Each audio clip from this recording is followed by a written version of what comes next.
Qax rayonunda dəhşətli hadisə. Yuxuda ilan sancdı. Vəziyyəti ağırdır. Qax rayonunun Dəymədağlı kəndində dəhşətli bir hadisə baş verib.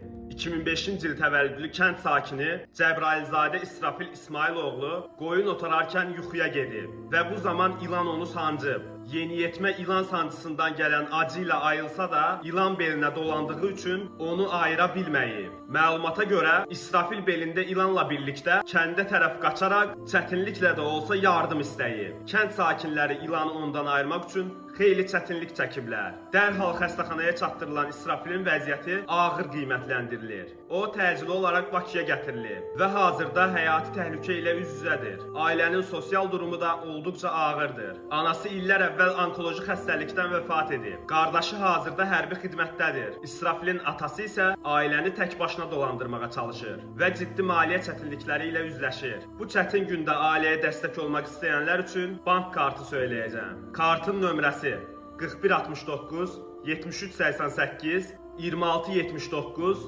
2917. İctimaiyyətdən bu yardıma ehtiyac olan ailəyə dəstək göstərmək və xəbəri paylaşmaq xahiş olunur. Bəzən bir paylaşım da böyük dəstək ola bilər.